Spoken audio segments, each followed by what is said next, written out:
اللہ کے فضل و کرم سے۔ آج ہم انشاءاللہ یہ چوتھے پارے مکمل میں سے کچھ آیتوں کا ہم انشاءاللہ انتخاب کیے ہیں، پھر 5ویں پارے میں سے چند آیتوں کا انتخاب کیے ہیں، کیونکہ ہم کو 10 سے 15 سے 20 منٹ کے دوران یہ تفسیر مکمل کرنا ہے۔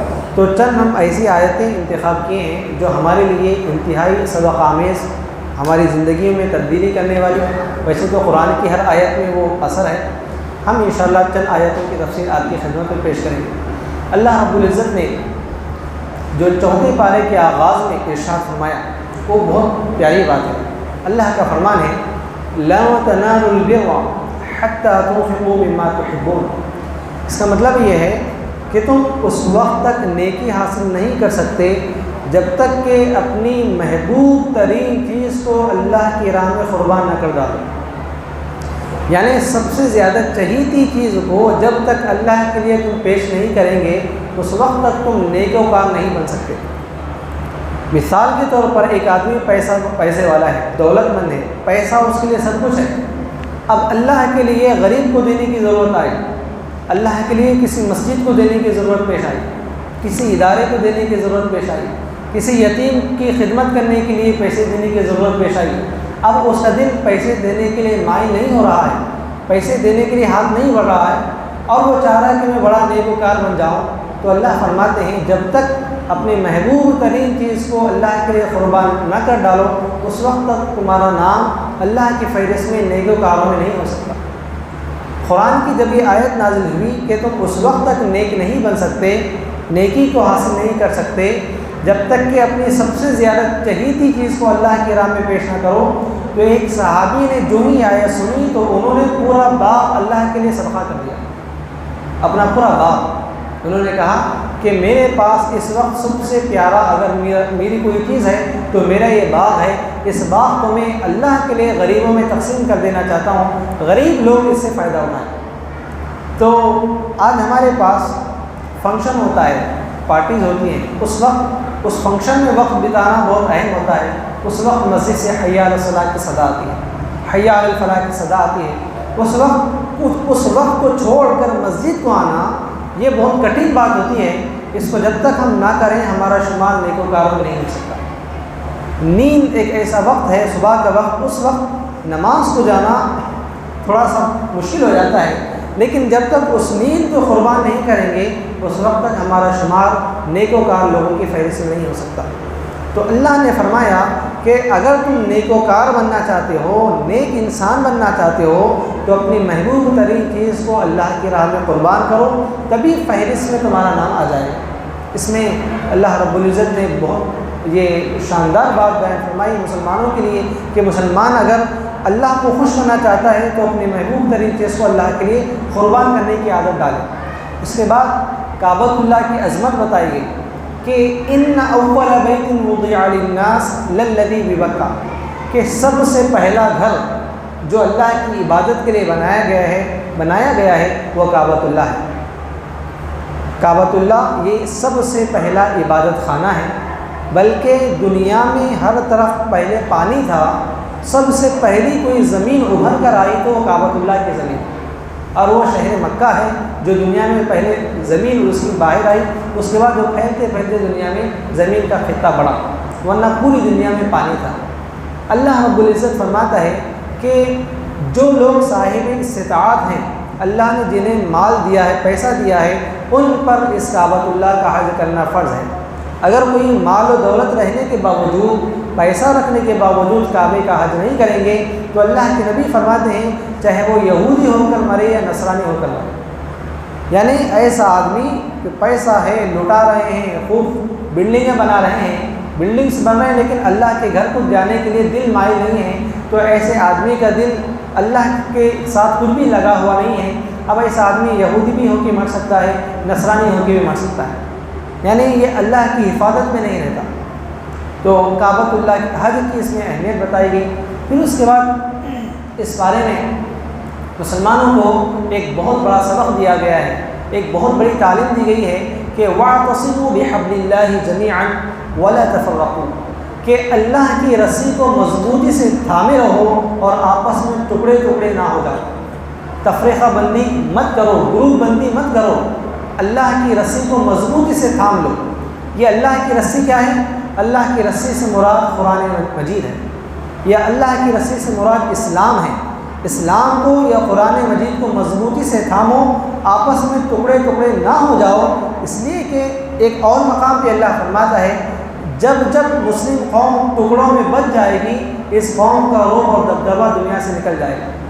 اس قوم کا جو رعب ہے، اس قوم کا جو دبدبہ پوری دنیا میں تھا، ایک ایسا زمانہ تھا کہ حضرت عمر فاروق رضی اللہ عنہ مدینہ منورہ میں ایک درخت کے نیچے آرام کرتے تھے، لیکن ایران کے دربار میں آپ کا نام لیا جاتا تو بادشاہ کے دل میں کب کبھی طاری ہو جاتی۔ ایک تم نے کتنے بڑے شخص کا نام لیا ہے، عمر کا نام۔ وہ عمر جو مدینے میں تو اتنے سادے تھے کہ ایک درخت کے نیچے آرام کیا کرتے تھے، خلیفہ وقت کے، لیکن اللہ نے مسلمانوں کا رعب ایسا ڈالا تھا پوری دنیا پہ کہ کوئی بھی مسلمانوں کے خلاف کچھ کرنے سے پہلے سوچتا تھا۔ لیکن آج ویسا نہیں ہے، اس لیے کہ یہ ہمارے آپسی انتشار، ہماری آپسی پھوٹ، آپسی نفرتیں، چھوٹے چھوٹے مسائل کو لے کر دشمنی بن جانا، مسائل کو لے کے ایسے اعتراضات کہ ایک دوسرے کو سلام کرنا چھوڑنا، ایک دوسرے سے ملاقات کرنا چھوڑ دینا، یہ ہمارے ایسے مسائل ہیں جس کی وجہ سے یہ امت ہمیشہ پستی کی طرف جا رہی ہے۔ اس کو اگر دور کرنا ہے تو اللہ نے فرمایا اللہ کی رسی کو یعنی قرآن مجید کو مضبوطی سے تھامے رہو، اپنے چھوٹے چھوٹے اختلافات کو رکھتے ہوئے ایک خدا کی بنیاد پر، کلمے کی بنیاد پر ایک ہو کر تم اسلام کی خدمت کرو، اللہ تعالیٰ پھر سے تمہیں سربلند کرے گا۔ اس میں یہ بات بتائی گئی کہ اللہ کی رسی کو مضبوطی سے تھامے رہو اور آپس میں ٹکڑیاں نہ ہو جاؤ۔ پھر اس میں اللہ رب العزت نے جنگ بدر کے متعلق فرمایا کہ جنگ بدر میں کس طرح اللہ کی مدد آئی، کہ اللہ رب العزت نے 5000 فرشتوں کو جنگ بدر میں اتارا تھا۔ فرشتوں کا کام لڑنا نہیں ہے، فرشتوں کا کام تلوار اٹھانا نہیں ہے، فرشتوں کو اللہ نے صرف اپنی تسبیح کے لیے پیدا کیا ہے۔ فرشتے کبھی بھی جنگوں میں نہیں آتے، لیکن اللہ رب العزت نے جنگ بدر میں مسلمانوں کی شان اور مسلمانوں کی عزت و آبرو کی حفاظت کے لیے اور اس دین کی عظمت کو پوری دنیا میں بٹھانے کے لیے فرشتوں کو جنگ بدر میں بھیجا۔ 5000 فرشتے جنگ بدر میں آئے اور صحابہ فرماتے ہیں یا رسول اللہ میں اس کافر کو ابھی مارنے کے لیے ابھی تلوار آگے ہی بڑھا رہا تھا، میری تلوار تو قریب نہیں گئی لیکن اس کا سر تن سے جدا ہو گیا۔ صحابہ حیران ہو کے اپنی داستان سناتے تھے جنگ کے بعد، تو اللہ کے نبی فرماتے ہیں تمہیں پریشان ہونے کی ضرورت نہیں، وہ فرشتہ تھا جو بقیہ کام کر دیا۔ تو یہ اس طرح اللہ رب العزت ایک میسج دینا چاہتے ہیں کہ اگر تمہارے دل میں اسلام کی سچی پکی محبت ہے، اس کے بعد تم کام کرتے جاؤ گے تو اللہ فرشتوں کے ذریعے تمہاری مدد کرے گا۔ اللہ رب العزت اہتمام فرمائے گا کہ حدیث شریف میں اللہ تعالیٰ فرماتا ہے تم خدا کی طرف ایک بالش آگے بڑھو گے تو اللہ کی رحمت ایک قدم آگے بڑھے گی۔ اگر تم اللہ کے دین کی طرف چل کر جاؤ گے تو اللہ کی مدد تمہارے پاس دوڑ کر آئے۔ تو مطلب یہ ہے کہ پہلے ہم کو اسٹارٹ کرنا ہے، پہلے ہم کو دین پر چلنے کی کوشش کرنا ہے، اس کے بعد اللہ کی طرف سے مدد اور اللہ کی طرف سے کامیابی ضرور آئے گی۔ جیسا کہ جنگ بدر میں ہوا، 313 صحابہ، نہ کوئی ہتھیار نہ کوئی طاقت، بلکہ ایک اونٹ پر 3 لوگ سوار کیسے ہوتے، کچھ ایک آدمی کچھ دور تک جاتے، اس کے بعد وہ اترتے پھر دوسرے سوار، اس کے بعد وہ اترتے پھر دوسرے سوار، یہاں تک کہ اللہ کے نبی صلی اللہ علیہ وسلم بھی جس اونٹنی پر سوار تھے اس اونٹنی میں بھی 3 لوگ تھے۔ تو اللہ کے نبی صلی اللہ علیہ وسلم جب آپ صلی اللہ علیہ وسلم اونٹ پر تشریف فرما تھے، کچھ دیر جانے کے بعد آپ نے دوسرے صحابہ سے کہا کہ اب میری باری ختم ہوئی ہے، میں نیچے آتا ہوں۔ تو صحابہ نے عرض کیا یا رسول اللہ یہ ہماری خوش نصیبی ہے کہ ہم آپ اونٹ پر سوار ہوں اور ہم آپ کے اونٹ کے لگام کو تھامے ہوئے ہیں، یا رسول اللہ آپ اوپر تشریف رکھیں۔ تو حضور نے فرمایا نہیں، میں تو پوری دنیا میں عدل و انصاف کی تعلیم دینے کے لیے آیا ہوں، میں تو برابری کی تعلیم دینے کے لیے آیا ہوں۔ کچھ دیر میں بیٹھا تھا، اب میں نیچے آ جاؤں گا، تم اوپر بیٹھنا۔ یعنی جب جنگ میں جاتے ہیں تو ہر ایک کے پاس ایک سواری ہوگی، ہر ایک کے پاس ایک جنگی لباس ہوتا تھا، ہر ایک کے پاس ہتھیار ہوتا تھا، لیکن جنگ بدر میں ایسا ہوا کہ بس 4 یا 5 صحابہ کے پاس تلواریں تھیں، وہ بھی تیز نہیں تھیں، جنگ کے میدان میں اتر گئے۔ اللہ کے نبی نے فرمایا کھجور کی شاخ اٹھا لو، اللہ رب العزت اس سے تلوار کا کام کرائے گا۔ صحابہ اکرام کھجور کی شاخیں اتار لی، انہی کھجور کی شاخوں سے انہوں نے دشمنوں کو مارا ہے۔ یہ اللہ رب العزت کا انتظام ہوتا ہے۔ اس سورہ میں اللہ رب العزت نے جنگ بدر میں ہونے والے واقعے کی طرف اشارہ فرمایا۔ پھر اس کے بعد اس سورۃ النساء ہوتا ہے، چوتھے پارے کے اینڈ پر۔ سورۃ النساء کا مطلب عورتوں کا سورہ، جس میں عورتوں کے مسائل بیان کیے گئے ہیں زیادہ۔ یہ اور اس میں خواتین کی عظمت بھی ہے کہ قرآن مجید میں مردوں کا سورہ اس طور پہ کوئی سورہ نہیں ہے، لیکن خواتین کا سورہ اس طرح خواتین کے نام سے ایک سورت ہے قرآن میں۔ جو لوگ اسلام کے بارے میں کہتے ہیں کہ اسلام میں خواتین کو درجہ نہیں دیا جاتا، ان لوگوں کے لیے بہترین جواب ہے کہ قرآن میں مردوں کا سورہ نہیں ہے لیکن خواتین کا سورہ ہے۔ اس میں اللہ رب العزت نے خواتین کے مسائل کو بیان فرمایا، اور اس میں نکاح میں جو ہم آیت پڑھتے ہیں، جب نکاح ہوتا ہے اس وقت نبی کریم صلی اللہ علیہ وسلم سورۃ النساء کی ابتدائی آیتوں کی تلاوت فرماتے ہیں۔ وہ کیا ہے؟ اعوذ باللہ من الشیطان الرجیم، یا ایھا الناس اتقوا ربکم الذی خلقکم من نفس واحدہ، کہ اے لوگو ڈرو اپنے رب سے جس نے تم کو پیدا کیا ہے ایک جان سے، پھر اس سے وخلق منھا زوجھا، اس جان سے اللہ نے ان کی زوجہ کو پیدا کیا، پھر ان دونوں سے اللہ نے پوری انسانیت کو پھیلا دیا۔ پھر واتقوا اللہ الذی تساءلون بہ، اور تم اللہ سے ڈرو جس سے تم مانگتے ہو، اور تم رشتہ داریوں کا لحاظ رکھو، رشتہ داریوں کے سلسلے میں بھی اللہ سے ڈرو، رشتہ داریوں کو نہ توڑو۔ یہ آیت نکاح کے موقع پر ہم قاضی صاحب سے سنتے ہیں۔ یہ آیت نبی کریم صلی اللہ علیہ وسلم نکاح کے وقت آپ خطبے میں پڑھتے تھے۔ کیوں؟ اس آیت میں بار بار آیا ہے اللہ سے ڈرو، اللہ سے ڈرو، اللہ سے ڈرو۔ یہ اس لیے ہے کہ جب آدمی نکاح کرتا ہے تو نکاح کی خوشی میں کہیں انسان اللہ سے غافل نہ ہو جائے، نکاح کی خوشی میں کہیں وہ ناجائز کام نہ کرنے لگ جائے۔ جیسے کہ ہمارے بہت سے ایسے افراد ہیں ماشاءاللہ زندگی اچھی گزارتے ہیں، روز تو اچھے رہتے ہیں، شریعت کے عمل، نماز روزہ، کوئی بھی غلط کام نہیں کرتے، لیکن جب شادی کا موقع آ جاتا ہے تو گھروں میں غیر ضروری چیزیں شروع ہو جاتی ہیں۔ اب وہ کہتے ہیں کہ نہیں وہ سب شادی ہے، زندگی میں ایک مرتبہ ہوتی ہے، اس لیے اب نظر انداز ہونا پڑتا۔ تو اللہ رب العزت نے خاص طور پہ نبی کے ذریعے فرمایا نکاح کا جب موقع ہوتا ہے اس وقت بار بار تقوی کی آیتیں پڑھا کر سنا کر یہ ذہن میں ڈالا جا رہا ہے کہ ایسے خوشی کے موقع پر اللہ سے زیادہ ڈرنا ہے، تاکہ اب اس کے بعد کی آنے والی زندگی پوری اللہ کے ڈر میں رہے۔ اس میں یہ بتایا گیا۔ پھر اس کے بعد سورۃ النساء نے میراث کی تقسیم کے بارے میں بتایا کہ کسی کے انتقال کے بعد کتنا تقسیم کرنا ہے وارثین کو۔ اب اگر کوئی باپ یہ کہے کہ انتقال کرے کہ میرے مرنے کے بعد میرے بڑے بیٹے کو اتنا دینا، منجلے کو اتنا دینا، چھوٹے کو اتنا دینا، اس کے بعد انتقال ہو گیا تو اب وہ باپ کی کچھ بھی نہیں چلے گی، وہ وصیت انویلڈ ہو جائے گی، اس کا کوئی لحاظ نہیں ہوگا، اس لیے کہ قرآن میں اللہ نے پورے حصوں کو مقرر کر دیا۔ پہلے یہ تھا، قرآن کی ایک اور آیت ہے اس میں اللہ نے فرمایا کہ آدمی جب موت کے قریب ہوتا ہے، یعنی بستر پر رہتا ہے، اب اس کو اندازہ ہوتا ہے کہ میری موت کبھی بھی آ جائے گی، تو قرآن کا یہ حکم تھا کہ وہ وصیت کرے کس کو کتنا دینا ہے، کون سی بیٹے کو کتنا دینا ہے، کون سی بیٹی کو کتنا دینا ہے۔ تو قرآن میں پہلے ایسا حکم تھا، بعد میں یہ حکم کینسل ہو گیا۔ اللہ رب العزت نے خود پورے حصوں کو بیان فرمایا کہ ایک آدمی کا انتقال ہونے کے بعد بیوی کو کتنا ملے گا، بیٹوں کو کتنا ملے گا، بیٹی کو کتنا ملے گا، اگر یہ نہ ہو تو ان کے اور رشتہ داروں کو کیا ملے گا۔ اس کی پوری تفصیل اس چوتھے پارے میں سورۃ النساء میں اللہ رب العزت نے بیان فرمائی۔ اب اس میں یہ ہے کہ مرد کو جو حصہ ملتا ہے عورت کو اس کا آدھا ملتا ہے، یعنی بھائی بہن اگر ایک ساتھ ہیں، بھائی بہن ایک ساتھ ہیں تو بھائی کو ڈبل ملتا ہے، بہن کو سنگل ملتا ہے۔ اس بات کو لے کر اسلام پر بہت اعتراض کیا جاتا ہے کہ یہ کیسا دین ہے، اس دین میں تو برابری کی تعلیم دی جاتی ہے لیکن یہاں پر عورت کو آدھا دیتے ہیں، مرد کو بڑا کر دیتے ہیں۔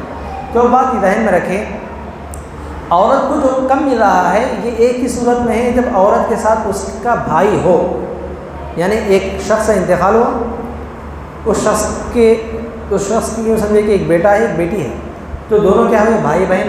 جب بھائی بہن رہیں گے تو بہن کو آدھا مل رہا ہے۔ اس کے علاوہ اگر دوسری صورتوں میں دیکھیں گے تو اگر کوئی زوجہ ہے، بیوی ہے، تو بیوی کے لیے اللہ نے ایک حصہ مقرر کر دیا۔ بیوی کے لیے کیا حصہ ہے؟ اگر اولاد ہے شوہر کی جس کا انتقال ہوا ہے، اولاد ہے تو 8واں حصہ، اولاد نہیں ہے تو 4تھا حصہ اللہ نے مقرر کیا۔ اس کے بعد اگر کوئی بھائی نہیں ہے، صرف لڑکی ہے، تو پوری جتنی جائیداد ہے اس کا آدھا حصہ بیٹی کو ملے گا۔ یعنی صرف جب بھائی رہے گا تبھی اس کو بھائی کے مقابل میں آدھا مل رہا ہے، اس سے ہٹ کے دوسری صورتوں میں عورت کو بہت کچھ مل رہا ہے۔ لیکن یہ جو اعتراض ہے کہ آدھا بھی کیوں مل رہا ہے جب بھائی ہو، تو اس کا جواب یہ ہے کہ عورت کو کسی بھی معاملے میں پیسہ خرچ کرنے کی ضرورت نہیں ہے۔ جب لڑکی پیدا ہوتی ہے تو اس کی پورے اخراجات باپ اٹھاتا ہے۔ اگر باپ کا انتقال ہو جائے تو اس کے اخراجات بھائی کو اٹھانا ہے۔ جب اس کی شادی ہو جائے تو اس کے پورے اخراجات شوہر کو اٹھانا ہے۔ اگر بیوی کی تنخواہ 1 لاکھ روپے بھی ہے تب بھی اس کو 1 روپیہ بھی گھر کو دینا ضروری نہیں، اگرچہ کہ وہ کتنا بھی کما رہی ہے، لیکن گھر کے پورے اخراجات شوہر کو برداشت کرنا ہے۔ گھر کا کرایہ، اناج، کپڑے، سب کچھ یہ شوہر کی ذمہ داری ہے، بیوی کی نہیں ہے۔ اس کے بعد اگر شوہر کا انتقال ہو جائے تو اب وہ بچی پہ خرچ کرنے کے لیے پھر بچی کے باپ کی ذمہ داری ہے، اور یہ شوہر کی جتنی پراپرٹی ہوگی اس میں بھی اس کو حصہ ملے گا۔ یعنی کسی بھی موقع پر لڑکی کو کچھ پیسہ خرچ کرنے کی ضرورت نہیں ہے، اس کی اولاد پہ بھی جو پیسہ خرچ ہوگا وہ تو شوہر کرے گا۔ تو اسلام نے کتنا پیارا نظام رکھا، اگر سوچیں ہم تو عورت کو تو پیسہ ہی خرچ کرنا نہیں ہے، تو دوسرے لوگ کہیں یہ نہ سمجھے کہ عورت کو کچھ بھی نہ دیں۔ جب پیسہ ہی خرچ کرنا نہیں ہے تو دے کیوں دیں؟ لیکن اسلام نے عورتوں کو محروم نہیں کیا، اگرچہ کہ عورتوں کو خرچ کرنا نہیں ہے، لیکن کبھی بھی عورتوں کو اپنی ذاتی ضرورتیں ہو سکتی ہیں۔ اللہ رب العزت نے عورت کو بھائی رہنے کے باوجود آدھا حصہ مقرر کیا۔ تو یہ آدھا حصہ کرنے سے ایسا نہیں کہ عورت کا مقام گھٹ رہا ہے یا عورت کی انسلٹ کی جا رہی ہے، ایسا کچھ بھی نہیں ہے۔ اس لیے کہ اگر وہ جو بھائی کے پاس پیسہ آیا ہوا ہے، اگر اب اس بہن کی شادی کرنا ہے، وہ شادی کے اخراجات بھی یہ بھائی اٹھائے گا جو اس کے پاس اپنے پیسے آئے ہوئے ہیں، اور وہ جو بہن کے اپنے پیسے ہیں وہ بہن اپنے پیسے رکھ لے گی، اس میں سے بھی 1 روپیہ خرچ کرنے کی ضرورت نہیں ہے۔ یعنی اسلام میں خواتین کو کچھ خرچ کرنا نہیں ہے، لہذا ان کے پیسے اگر آدھے ہو جائے تو اس میں کوئی حرج کی بات نہیں ہے۔ اس کے بعد ہم اخیر میں آتے ہیں 5ویں پارے میں۔ اللہ رب العزت نے امانت کے تعلق سے فرمایا کہ ان اللہ یأمرکم ان تؤدوا الامانات الی اہلھا، یہ اللہ کا تمہیں حکم ہے کہ تم امانتوں کو ان کے مالکین کے پاس لوٹاؤ۔ اگر کسی کی تمہارے پاس امانت ہے اور تم امانت میں خیانت کر رہے ہو تو قیامت کے روز تمہاری بڑی سزا ہوگی۔ تو اگر امانت ہے تو امانت کو لوٹانا یہ ضروری ہے۔ اللہ کے نبی صلی اللہ علیہ وسلم کو عرب کے پورے لوگ محبت کرتے تھے، چاہتے تھے، اس وجہ سے کہ وہ نبی نہیں مانتے تھے، لیکن امانت میں نبی کریم صلی اللہ علیہ وسلم کی انہوں نے جو امانت دیکھی تھی، آپ کی امانت کو دیکھ کے سب لوگ آپ کو چاہتے تھے، اگرچہ کہ آپ ابھی نبی کا بننے کا اعلان نہیں کیے تھے، اس کے باوجود لوگ آپ کو صادق الامین کا لقب دیا کرتے تھے۔ تو امانت میں کبھی بھی خیانت نہیں ہونی چاہیے۔ اب امانت کیا ہو سکتی ہے؟ اگر کوئی لا کے آپ کو پیسے دے دیے، آپ کہیں کہ 2 دن کے بعد پیسے دینا، اب وہ صاحب چلے گئے، آپ آنے تک ان کے پیسے آپ خرچ کروائیں، اس کے بعد جب وہ آئے تو کہہ رہے ہیں کہ میں استعمال میں ہو گئے کل دے دوں گا، تو یہ خیانت ہے۔ کوئی آپ کو کوئی چیز لا کے دے دیے، یہ چیز رکھ لیجئے، میں جا رہا ہوں سفر میں، آپ وہ چیز کو استعمال کرنا شروع کریں، تو یہ خیانت ہے۔ کسی کی بھی چیز اگر آپ کے پاس ہے تو آپ استعمال نہیں کر سکتے۔ اگر استعمال کرنا ہی ہے تو پہلے ان سے پوچھ لیں کہ جب تک یہ میرے پاس ہے اجازت ہے تو میں یوز کروں، اگر وہ اجازت ہے تبھی استعمال کر سکتے ہیں، ورنہ استعمال نہیں کر سکتے، یہ خیانت ہے۔ اور بھی امانت کی کئی قسمیں ہیں، بہرحال امانت میں خیانت نہیں کرنا چاہیے۔ اس کے بعد اس میں ایک اہم آیت ہے کہ جب بھی گناہ ہو جائے تو گناہ کی توبہ ہم اللہ سے ڈائریکٹ بھی کر سکتے ہیں، اے اللہ ہمیں معاف فرما، ہماری توبہ کو قبول فرما، یہ بھی ایک طریقہ ہے۔ اور ایک طریقہ یہ ہے کہ ہم نبی کریم صلی اللہ علیہ وسلم کے وسیلے سے دعا کریں، تو اللہ کے نبی صلی اللہ علیہ وسلم کے وسیلے سے دعا کریں گے تو ہماری دعا بہت زیادہ اور بہت جلد قبول ہونے کا بہت جلد قبول ہونے کا یقین ہے اور امید ہے اللہ کی بارگاہ میں۔ اللہ نے فرمایا کہ جب بھی لوگ گناہ کرتے تھے، جب بھی لوگ اپنے آپ پہ ظلم کرتے یعنی گناہ کرتے تھے تو وہ نبی کے پاس آتے تھے اور نبی ان کے لیے اگر دعا کرے تو اللہ تعالیٰ ان کی دعاؤں کو معاف، ان کی توبہ کو قبول فرماتا، دعاؤں کو قبول فرما لیتا۔ لہذا گناہ ہو جائے یا کوئی بھی چیز آپ مانگ رہے ہیں، آپ اللہ سے راست بھی مانگ سکتے ہیں، یا دوسرا طریقہ جو بہتر ہے وہ نبی کے وسیلے سے مانگے تو دعا جلد قبول ہونے کی امید زیادہ ہے۔ یہ اس میں 5ویں پارے میں بتایا گیا ہے۔ یہیں پر ہم ختم کریں گے۔ اللہ تعالیٰ سے دعا ہے اللہ تعالیٰ نبی کریم صلی اللہ علیہ وسلم کے صدق و طفیل ہمارے جو درس چلا ہے اس میں بولنے میں، سمجھنے میں، سمجھانے میں کوئی غلطی ہو تو اللہ تعالیٰ معاف فرمائے، اور اللہ رب العزت قرآن مجید کو صحیح انداز میں پڑھنے، عمل کرنے اور عمل کی دعوت دینے کی توفیق نصیب فرمائے۔ آمین وصلی اللہ وسلم علی خیر خلقہ وآلہ وصحبہ اجمعین والحمد للہ رب العالمین۔